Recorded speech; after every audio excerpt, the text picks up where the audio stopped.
ये है पुणे। हाँ, वही पुणे जो कुछ ही दिन पहले रेड अलर्ट पर था और आज यही पुणे माउली के स्वागत में खड़ा है। Hi everyone, welcome back to my channel. तो आज का व्लॉग सिर्फ पालकी देखने का नहीं है। आज के व्लॉग के एंड तक मैं आपको एक ऐसी बात बताऊंगी जिसने मेरी श्रद्धा और भी ज़्यादा मजबूत कर दी है। तो चलिए एक्सपीरियंस करते हैं पुणे की पालकी। हर साल पालकी का एटमॉस्फेयर देखने का अलग ही एक्साइटमेंट होता है। हर तरफ वारकरी, हर तरफ विट्ठल नाम और पूरा शहर एक अलग ही एनर्जी से भर जाता है। और आज हम इस ब्यूटीफुल एक्सपीरियंस को एक्सप्लोर करने वाले हैं। चलिए वीडियो की शुरुआत करते हैं एक शंखनाद के साथ, जो कि पुणे के एफसी रोड पर किया गया था पालकी के स्वागत के लिए।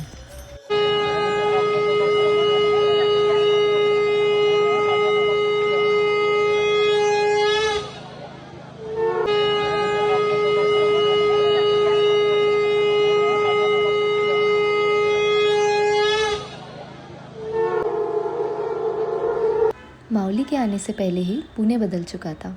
हर दीवार पर बनी पेंटिंग्स सिर्फ रंग नहीं थी, वो महाराष्ट्र की संस्कृति और वारकरी परंपरा की कहानी सुना रही थी।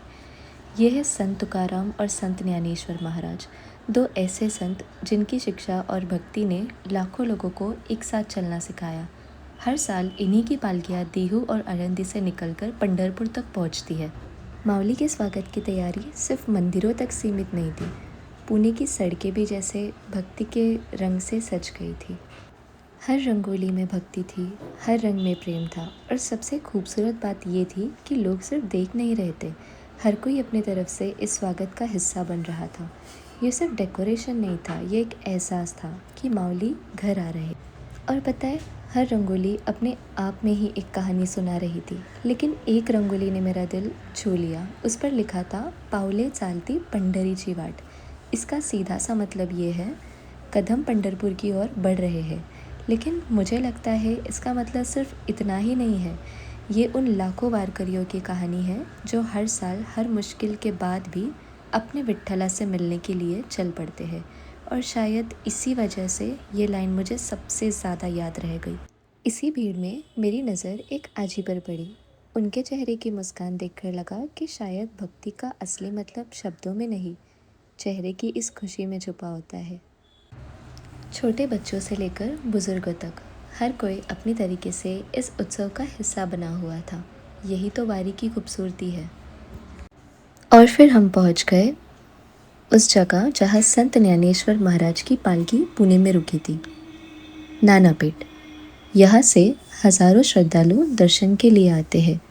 पालकी के अंदर संत ज्ञानेश्वर महाराज की चरण पादुका स्थापित होती है। वारकरी इन पादुका को संत का ही स्वरूप मानकर प्रणाम करते हैं। यहाँ भीड़ काफ़ी ज़्यादा थी, इसलिए हमें डिजिटल स्क्रीन से ही दर्शन करने का मौका मिला। लेकिन कभी कभी श्रद्धा के लिए दूरी मायने नहीं रखती। ये है संत ज्ञानेश्वर महाराज का सुंदर रथ। इस रथ के साथ वारी का सफ़र आगे बढ़ता है। उसके बाद हम संत तुकाराम महाराज की पालकी के दर्शन के लिए गए। संत तुकाराम महाराज की पालकी पुणे में ही एक मंदिर में रुकती है।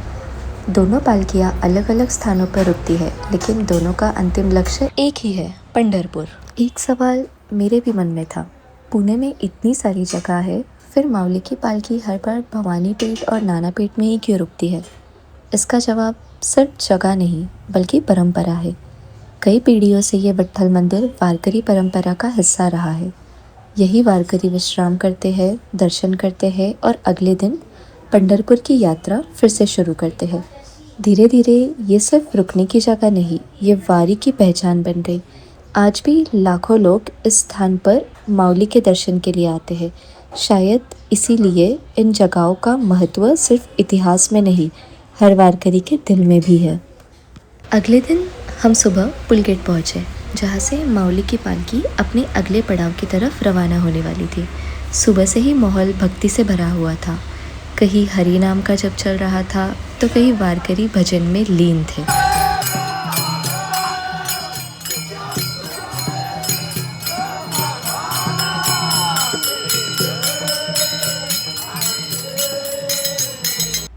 कहते कहते हैं वारी का असली मतलब सिर्फ चलना नहीं होता, वारी का मतलब है सेवा। और पुणे के लोग भी वारकरियों की हर ज़रूरत का पूरा ध्यान रखते हैं। कई डॉक्टर्स बिना किसी फ़ीस की सेवा देते हैं और जगह जगह मेडिकल कैंप्स लगाए जाते हैं ताकि ज़रूरत पड़ने पर उन्हें टाइम पर मेडिसिन और ट्रीटमेंट मिल सके। और वारकरी उन्हें इस बात की बिल्कुल परवाह नहीं होती कि वो कहाँ बैठे हैं या कहाँ आराम कर रहे हैं। उनके लिए सबसे ज़रूरी होता है अपनी वारी पूरी करना और हर पल हरि नाम में लीन रहना। हमने भी माऊली का आशीर्वाद लेकर अपनी यात्रा आगे बढ़ाई। ये स्टोरी का एक पार्ट। इस साल की वारी और भी खास थी। आज धूप खिली हुई है, लेकिन कुछ ही दिन पहले इसी आसमान ने पुणे को एक बिल्कुल अलग रूप दिखाया था। पुणे रेड अलर्ट पर था। इंद्रायणी नदी का पानी इतना बढ़ गया था कि आळंदी के पास का पुल भी पानी से भर गया। इससे पहले जून खत्म होने को था, लेकिन बारिश का नामो निशान नहीं था। इसी दौरान दगड़ूशेठ गणपति बप्पा को 2100 सब्जियों का भोग अर्पण किया गया था, जिससे बहुत से भक्तों ने अपनी श्रद्धा और प्रार्थना का एक रूप माना। उसी के बाद पुणे में लगातार बारिश हुई। एक समय ऐसा लगा कि शायद इस बार वारी की राह आसान नहीं होगी। बहुत से लोगों को लगा कि जो वारकरी माऊली के साथ पंढरपुर की यात्रा में शामिल होने वाले हैं, उनके लिए आगे बढ़ना मुश्किल हो जाएगा। लेकिन जैसे ही पालकी के रवाने होने का समय आया, बारिश धीरे धीरे थम गई और पानी का बहाव भी कम होने लगा। हो सकता है किसी के लिए ये सिर्फ प्रकृति का एक संयोग हो और किसी के लिए श्रद्धा का प्रमाण।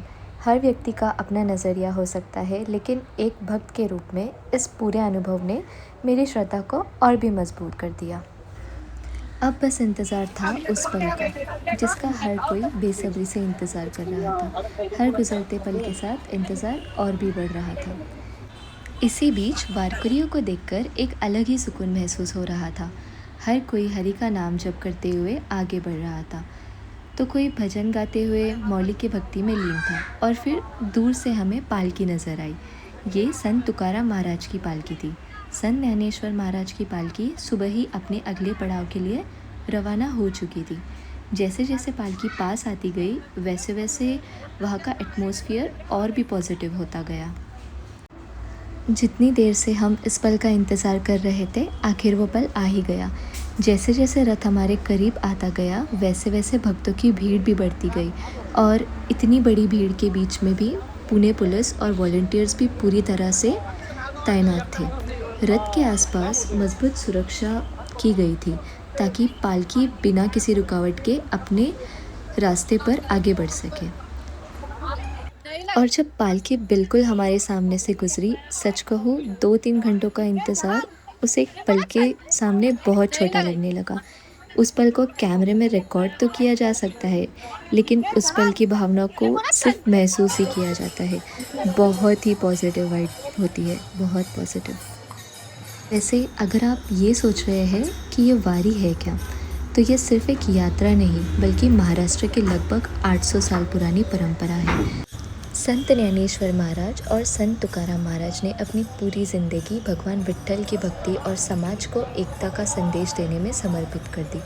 आज उन्हीं की याद में उनकी चरण पादुकाओं को पालकी में लेकर ये यात्रा निकाली जाती है। संत ज्ञानेश्वर महाराज की पालकी आळंदी से और संत तुकाराम महाराज की पालकी देव से शुरू होती है।